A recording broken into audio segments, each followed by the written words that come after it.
بخوبی واقف ہیں کہ محب گرامی علی جناب الحاج محمد عبد القیوم صاحب زیارت حرمین کے لیے تشریف لے جا رہے ہیں، بابر کعب ہیں۔ دعا کریں کہ اللہ تعالیٰ ان کے حج کو قبول فرمائے اور وہاں کی برکتوں، سعادتوں اور رحمتوں سے اللہ پاک ان کو بھی اور ان کے ذریعے ہم سب کو مالا مال فرمائے۔ وقت بہت کم ہے، چند باتیں دو چار منٹ میں آپ سماعت کر لیں۔ ممبر نور پر ایک نہایت اچھے عالم دین، خطیب باوقار، محب گرامی حضرت علامہ قاری نثار احمد صاحب کلکتوی تشریف فرما ہیں، جن کا خطاب الحمدللہ بہت اچھا عمدہ ہوتا ہے، ان کو سننا ہے۔ آپ حضرات تشریف رکھیں۔ پیر طریقت رہبر راہ شریعت محب گرامی حضرت علامہ الحاج الشاہ محمد قسیم الحق صاحب قبلہ سجادہ نشین خانقاہ طیبیہ یوسفیہ چاندپور فتح شریف، ان کی جلوہ گری ہے۔ اور عزیز محترم پیر طریقت حضرت مولانا قاری نور نبی صاحب، جن کی صدارت میں آج کا یہ جلسہ اپنی کامیابیوں کے ساتھ منزل کے قریب پہنچنے والا ہے۔ حضرات، اللہ تعالیٰ کا کرم ہوتا ہے، جس بندے پر وہی بندہ حج کی دولت سے مالا مال ہوتا ہے۔ جسے چاہا اپنا بنا لیا، جسے چاہا در پہ بلا لیا، یہ بڑے کرم کے ہیں فیصلے، یہ بڑے نصیب کی بات ہے۔ حضرات، ایک نصیحت حاجی صاحب کے لیے ہے، اور میں تو خود نصیحت کا محتاج ہوں، نصیحت دوسرے کو کیا کر سکتا ہوں، لیکن اللہ تعالیٰ، اللہ کے رسول نے ارشاد فرمایا الدین النصیحہ، کل دین خیر خواہی کا نام ہے۔ اس تعلق سے جو نصیحتیں اللہ کے رسول نے احادیث میں بیان فرمائی ہیں، انہی میں سے ایک دو نصیحتیں ان کے گوشے گزار کرنا چاہتا۔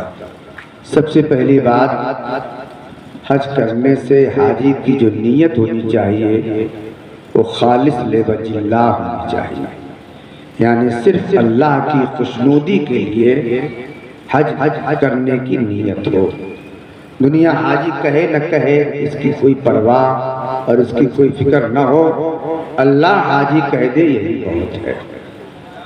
بہت مشہور حدیث ہے، آپ نے سنا ہے انما الاعمال بالنیات، عمل کا مدار نیت پر ہے۔ تو بندے کی نیت کسی بھی عمل کے تعلق سے، کسی بھی قول، کسی بھی فعل اور کسی بھی حالت کے تعلق سے مخلص اخلاص کے ساتھ ہونا چاہیے۔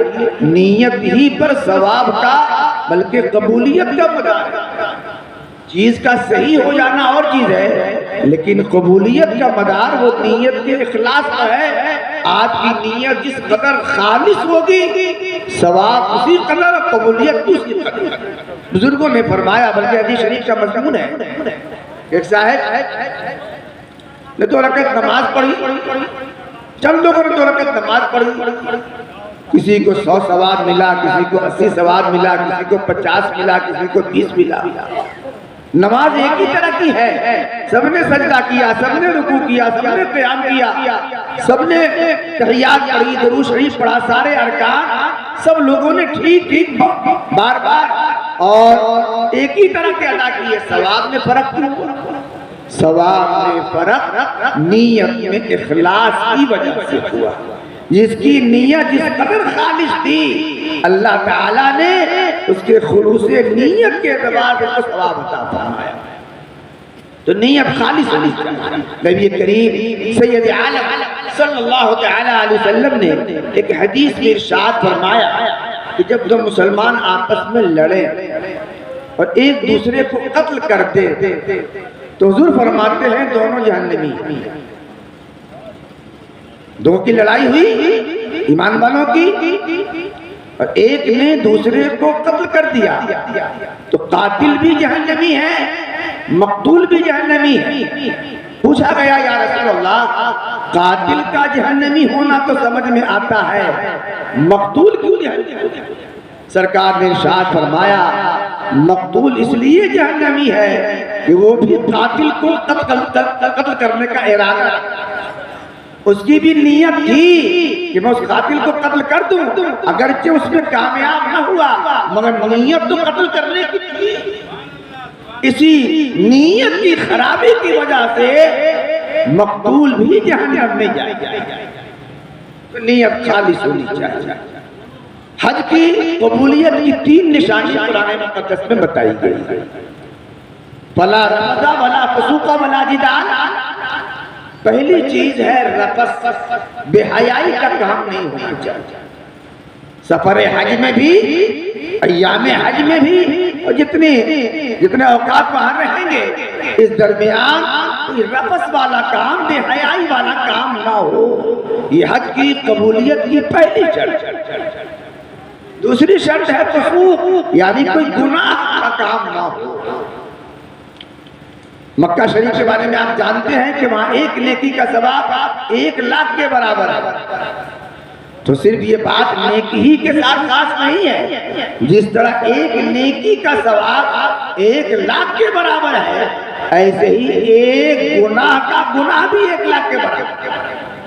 اگر ایک نیکی کرنے سے کسی کو 1 لاکھ ثواب ملتا ہے تو مکہ شریف میں حرم میں اگر ایک گناہ کرے تو اس کو 1 لاکھ گناہ ملتا ہے۔